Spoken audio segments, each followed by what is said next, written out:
हर हर महादेव मित्रों। दोस्तों, कर्मों का फल हर व्यक्ति, हर प्राणी को भोगना ही पड़ता है। चाहे इस जन्म में या अगले जन्म में कर्मों का फल अवश्य भोगना पड़ता है। लेकिन क्या छोटे छोटे पुण्यों का फल व्यर्थ जाता है? क्या पापी व्यक्ति के द्वारा किए गए पुण्यों का फल उसे मिलता है? अगर किसी व्यक्ति ने जीवन भर पाप किए हो और उसने कोई छोटा सा पुण्य का काम किया हो, तो क्या उसे उसका फल मिलेगा? आखिर वो पुण्य उसके कब काम आता है? उस पुण्य का मोल कैसे तय किया जाता है? भगवान शिव क्या कहते हैं?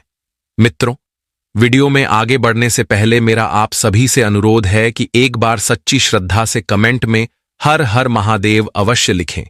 मैं भगवान भोलेनाथ से प्रार्थना करता हूं कि वे आप सभी पर अपनी कृपा बनाए रखें, आपको हमेशा खुश रखें और आपकी हर मनोकामना पूर्ण करें। मित्रों, एक बार भगवान शिव और माता पार्वती कैलाश में विराजमान थे। तभी माता पार्वती भगवान शिव से पूछती हैं, हे प्रभु, आज मेरे मन में एक प्रश्न बार बार मेरे मन में उठ रहा है। मैं जानती हूं कि संसार में मनुष्य अनंत पाप कर्म करते हैं, परंतु उनमें से कुछ चित्त शुद्धि के लिए या अनजाने ही सही छोटे छोटे पुण्य भी कर लेते हैं। हे प्रभु, मेरा प्रश्न ये है कि क्या उस छोटे से पुण्य का फल उन्हें मिलता है? और यदि मिलना भी हो तो क्या भारी पापों के बीच वो पुण्य फल अपना कोई प्रभाव दिखा पाता है? भगवान शिव ने प्रेम पूर्वक उत्तर दिया, हे देवी, आपने बहुत ही उत्तम प्रश्न पूछा है। आपका यह प्रश्न संपूर्ण मानवता का प्रश्न है, जो उद्धार का उपाय ढूंढती रहती है। मनुष्य जन्म बड़ा ही दुर्लभ है। इस जन्म में किए गए कर्मों के आधार पर ही आत्मा को गति प्राप्त होती है। यदि पाप अधिक हो तो नरक जाना ही पड़ता है, किंतु यदि किसी ने जीवन में कोई भी पुण्य कर्म किया हो, चाहे वो कितना ही छोटा क्यों ना हो, उसका फल नष्ट नहीं होता। ऐसा पुण्य कभी व्यर्थ नहीं जाता। वो किसी न किसी प्रकार से आत्मा को ऊपर उठाने का प्रयोजन कर ही देता है।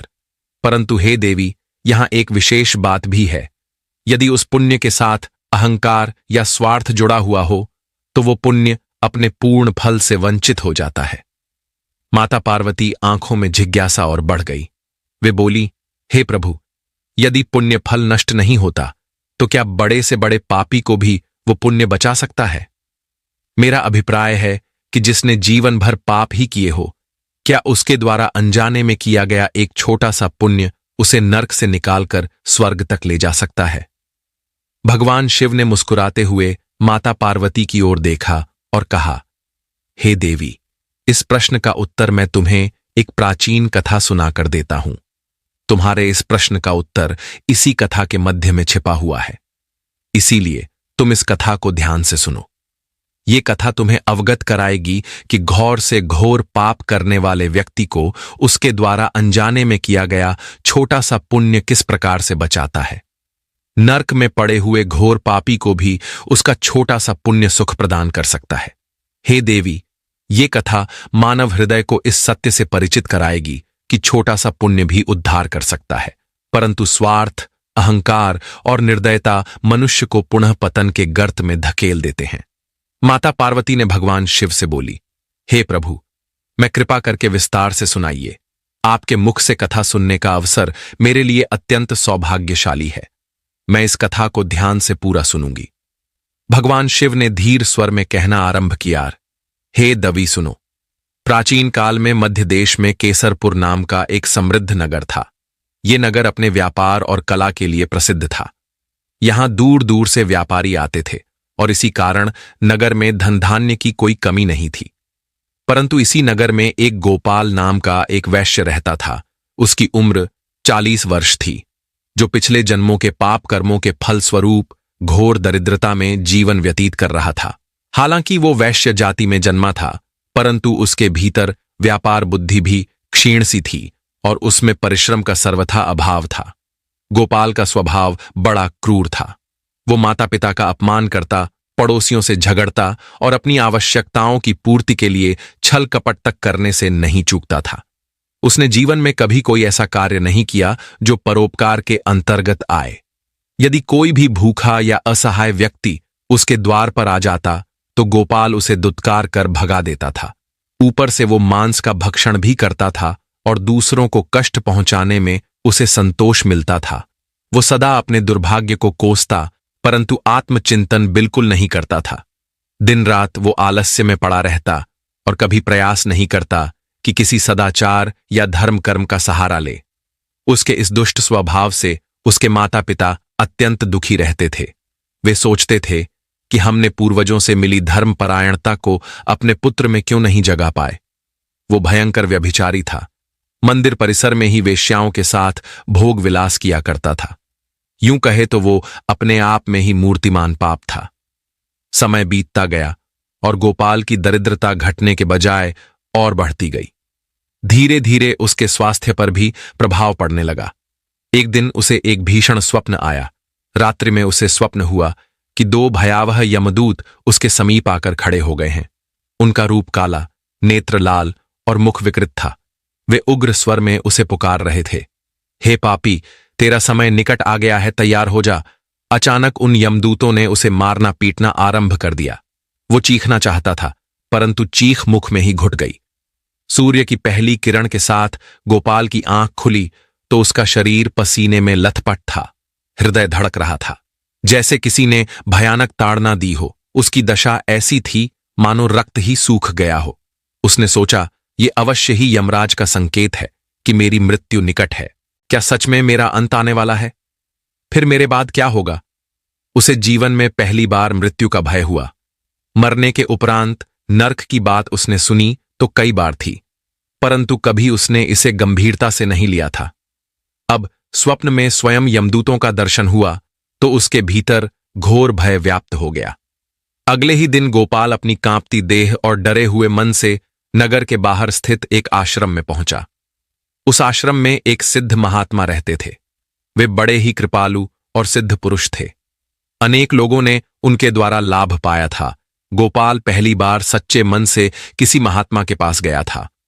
उसके भीतर अब भी भय था, परंतु कहीं ना कहीं उसे विश्वास था कि महात्मा कुछ उपाय अवश्य बताएंगे। गोपाल ने हाथ जोड़कर याचना करते हुए कहा, हे गुरुवर, मैंने रात्रि में भयानक स्वप्न देखा। दो यमदूत मुझे नर्क में ले जा रहे थे, मुझे प्रताड़ित कर रहे थे। कृपया बताइए कि क्या मेरा अंत निकट है, और यदि ऐसा है तो क्या कोई उपाय है जिससे मैं इस भयानक दुर्दशा से बच सकूं। महात्मा ने शांत स्वर में उत्तर दिया, हे वत्स, मनुष्य का अंत निश्चित है, परंतु स्वप्न में यमदूतों को देखना यह संकेत देता है कि तुम्हारे पाप अधिक हैं और उनकी परिणति निकट है। मुझे तुम्हारे मुख से ऐसा प्रतीत होता है कि तुम्हें 2 दिन के भीतर ही मृत्यु का दर्शन होगा। इतना कहकर महात्मा मौन हो गए। गोपाल का चेहरा पीला पड़ गया। उसने रोते हुए पूछा, हे गुरुवर, मैंने जीवन में अनेक पाप किए हैं। मैंने कभी अपने माता पिता का सम्मान नहीं किया। मैंने कभी किसी भूखे को रोटी तक नहीं दी, परंतु अब मुझे प्रायश्चित का मार्ग दिखाइए। मुझे बताइए, ऐसा क्या करूं जिससे मैं नर्क की यातनाओं से बच सकूं।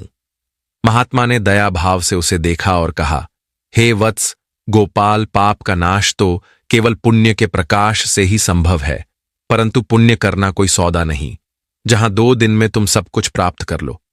पुण्य तो मन की निर्मलता से जन्मता है।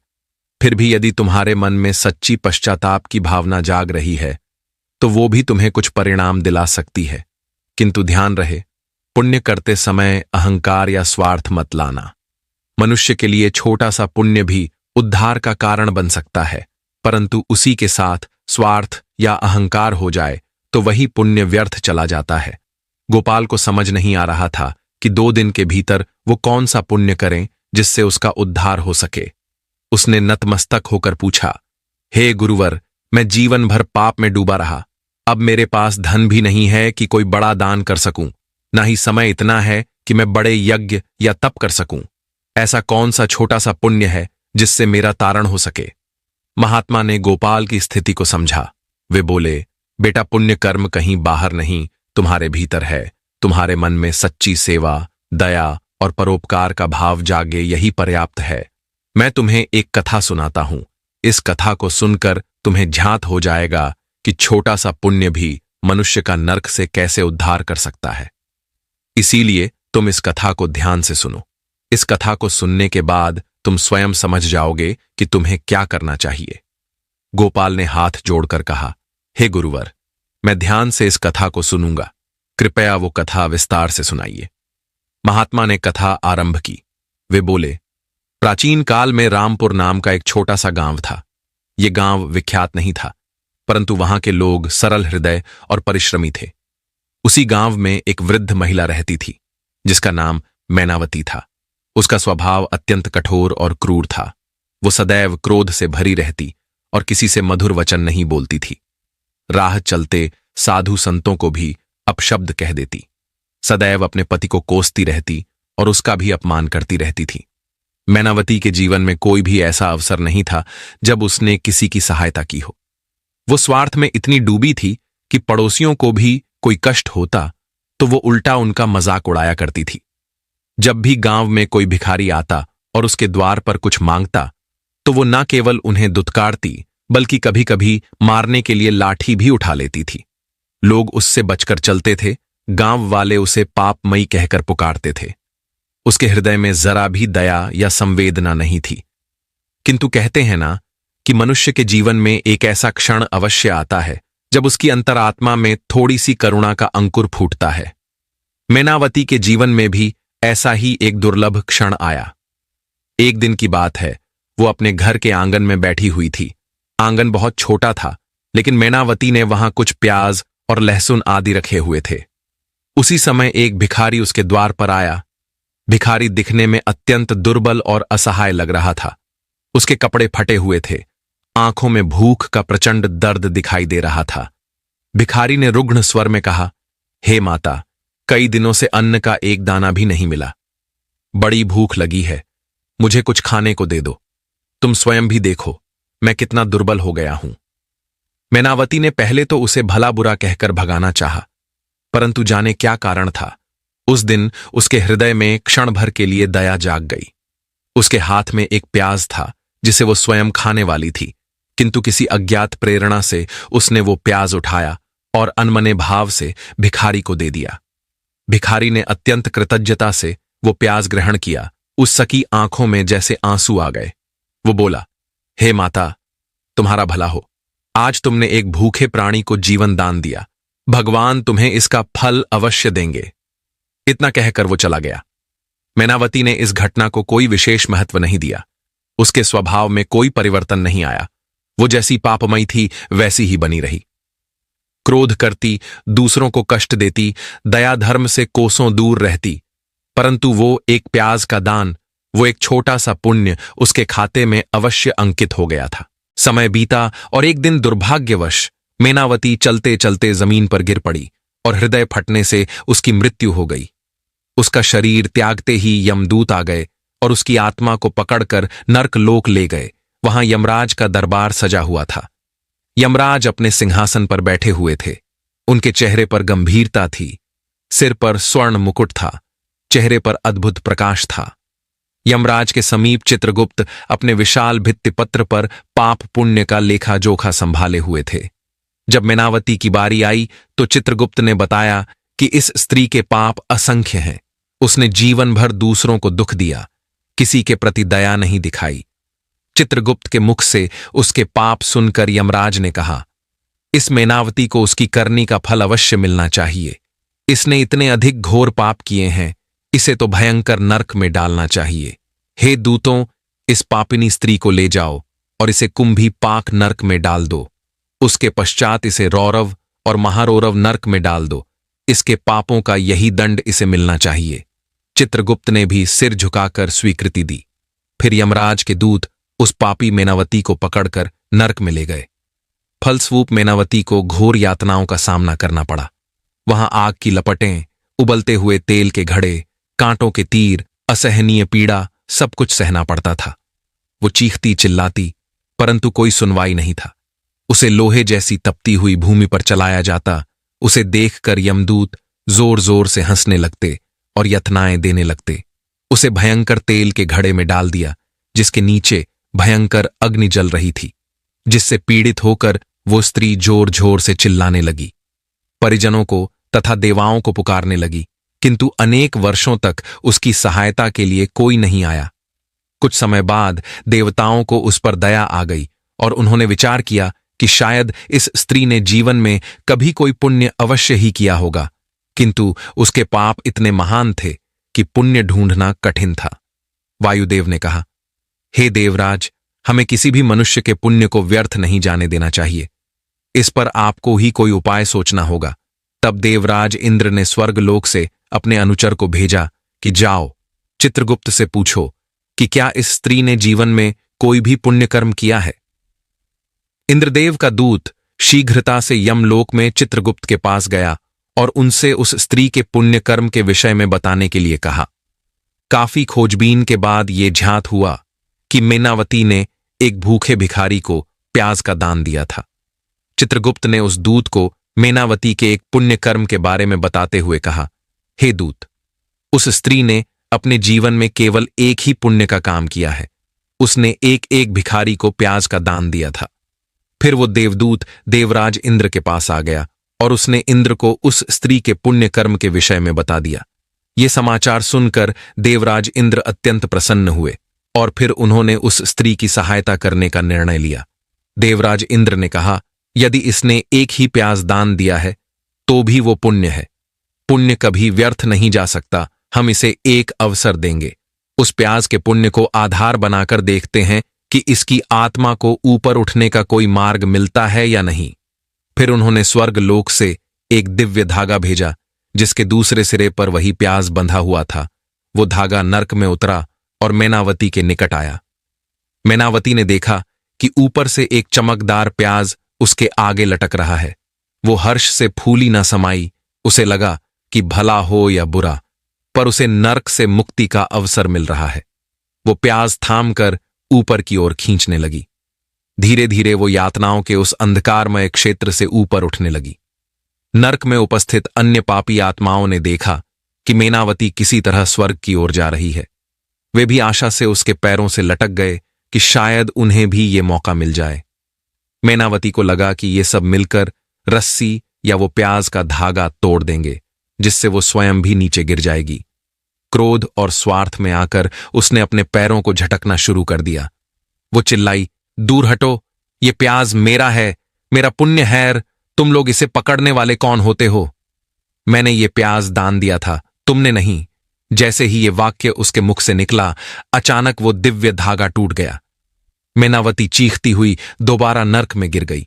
वो पुकारती रही, परंतु अब कोई सहायता नहीं मिली। देवताओं ने स्वर्ग से यह दृश्य देखकर कहा, देखो, छोटे से पुण्य ने भी इसका उद्धार करने का प्रयास किया, लेकिन इसका अहंकार और स्वार्थ इसे पुनः उसी अंधकार में ले डूबा। यदि इसने दूसरे पापियों को भी ऊपर खींचने दिया होता, निसंदेह इसका हृदय दया से पिघल जाता और ये छोटी सी करुणा इसके पुण्य को और बढ़ाकर देती, किंतु इसने स्वार्थ में आकर अवसर गंवा दिया। इस प्रकार से महात्मा ने कथा को विराम दिया और गोपाल की ओर देखा, जिसके नेत्रों में भय और करुणा का भाव एक साथ झलक रहा था। वो समझ चुका था कि पुण्य कैसा प्रभाव डाल सकता है, पर साथ ही स्वार्थ और अहंकार कैसे सब कुछ मिटा देते हैं। गोपाल ने हाथ जोड़कर कहा, हे गुरुवर, मैं समझ गया। मुझे भी जीवन भर पाप करने के उपरांत ये अवसर मिला है कि मैं 2 दिन में कुछ छोटे छोटे पुण्य कर सकूं, परंतु मुझे मार्ग दिखाइए, मैं क्या करूं? महात्मा ने आशीर्वाद देते हुए प्रेम से कहा, बेटा, सबसे पहले तो अपने माता पिता का आशीर्वाद लो, उनके चरणों में जाकर क्षमा मांगो, फिर जितना हो सके दान पुण्य करो। तुम्हारे पास धन नहीं है तो अपनी सामर्थ्य अनुसार कुछ भी ऐसा दो जिससे किसी की भूख मिट सके या किसी जरूरतमंद को सहायता मिल सके। सबसे महत्वपूर्ण है कि तुम ये सब निष्कपट भाव से करो, किसी स्वार्थ या अहंकार के बिना। फिर गोपाल ने उसी क्षण प्रण किया कि वो लौटते ही सबसे पहले अपने माता पिता के चरण स्पर्श करेगा, उनकी सेवा करेगा और यथासंभव दूसरों की मदद करेगा। वो आश्रम से उठा और नगर की ओर चल पड़ा। उसने घर पहुंचते ही अपने माता पिता गोविंद और सुमित्रा के समक्ष हाथ जोड़कर खड़ा हो गया। आज उसके चेहरे पर न क्रोध था, ना ही उपेक्षा। उसकी आंखों में आंसू थे। उसने चरणों में मस्तक रखकर कहा, मुझे क्षमा करें, मैंने आप दोनों को बहुत दुख दिया है। मेरे पास समय बहुत कम है, परंतु मैं आखिरी सांस तक आपकी सेवा करना चाहता हूं। माता पिता को तो कभी अपने पुत्र से इस तरह का व्यवहार मिला ही नहीं था। वे भावुक हो उठे सुमित्रा ने गोपाल को गले लगा लिया और गोविंद ने आंखों में जल भरकर आशीर्वाद दिया। उस दिन गोपाल के घर में एक नई प्रकाश रेखा का जन्म हुआ। उसके बाद गोपाल ने इधर उधर से थोड़ा बहुत खाद्य सामग्री की व्यवस्था की और नगर में घूम घूम कर भूखे नंगे लोगों को भोजन कराने लगा। उसने अपने पुराने परिचितों से क्षमा मांगी, जिनसे वो कभी झगड़ा किया करता था। सबसे बढ़कर उसने एक प्रतिज्ञा ली कि अब से किसी जीव को कष्ट नहीं पहुंचाएगा, और फिर दूसरे ही दिन दोपहर के समय उसकी देह शिथिल पड़ने लगी। उसे ऐसा लगा मानो प्राण अब निकलना चाहते हैं। माता पिता और कुछ परिचित उसके पास इकट्ठा हो गए। गोपाल ने अपनी अंतिम सांस लेने से पहले महात्मा को मन ही मन प्रणाम किया और फिर शांत हो गया। जैसे ही गोपाल ने प्राण त्यागे, यमदूत वहां प्रकट हुए, परंतु इस बार उनका रूप उतना भयावह नहीं था जितना कि स्वप्न में दिखा था। उन्होंने गोपाल की आत्मा को पकड़कर अपने साथ चलने को कहा। गोपाल डर तो रहा था, पर उसे महात्मा के वचनों पर भी भरोसा था कि उसके किए गए छोटे छोटे पुण्य व्यर्थ नहीं जाएंगे। यमलोक पहुंचने पर गोपाल को भी यमराज के समक्ष प्रस्तुत किया गया। चित्रगुप्त ने अपना लेखा जोखा पत्र खोलकर कहा, हे यमराज, इस आत्मा ने जीवन भर पाप किए, किंतु अपने अंतिम समय में इसने परोपकार के अनेक छोटे छोटे पुण्य किए। भूखों को भोजन कराया, माता पिता की सेवा की, दूसरों से क्षमा मांगी तथा हृदय से अपनी भूल स्वीकार की। पाप अधिक अवश्य है, परंतु अंतिम घड़ी में इसने अहंकार नहीं किया, ना ही किसी को दुत्कारा। इसके पुण्य फल को भी ध्यान में लिया जाना चाहिए। चित्रगुप्त के मुख से गोपाल के पाप पुण्य का लेख जोखा सुनकर यमराज ने कुछ क्षण विचार किया और कहने लगे, इस व्यक्ति ने अंतिम क्षणों में ही सही, परंतु हृदय से प्रायश्चित किया है। अपने माता पिता की सेवा और भूखों को भोजन कराया है, जो महत् पुण्य है। यह नर्क का अधिकारी तो नहीं दिखता, इसका अधिकांश पाप पिघल चुका है। इसे स्वर्गलोक ले जाया जाए। गोपाल ने हर्षित मन से यमराज को धन्यवाद दिया और देवदूतों द्वारा स्वर्ग की ओर चल पड़ा। फिर भगवान शिव ने माता पार्वती से कहा, हे देवी, देखा आपने वो गोपाल जीवन भर पापी रहा, पर मृत्यु के भय ने उसके भीतर छिपी हुई करुणा को जागृत कर दिया। उसने छोटे छोटे पुण्य किए, माता पिता की सेवा, भूखे को भोजन, जरूरतमंदों की मदद, और वो अहंकार से मुक्त रहा। उसने अपने जीवन की अंतिम घड़ी में अच्छे कर्म किए। उसी तरह उस वृद्धा मैनावती के पास भी एक छोटा सा पुण्य था, भिखारी को प्यास देने का। वो पुण्य उसे स्वर्ग तक खींच ले जाने वाला था, परंतु उसने स्वार्थ और अहंकार में आकर दूसरों को अपने साथ ऊपर खींचने से रोका। परिणाम स्वरूप उसी क्षण उसका पतन हुआ।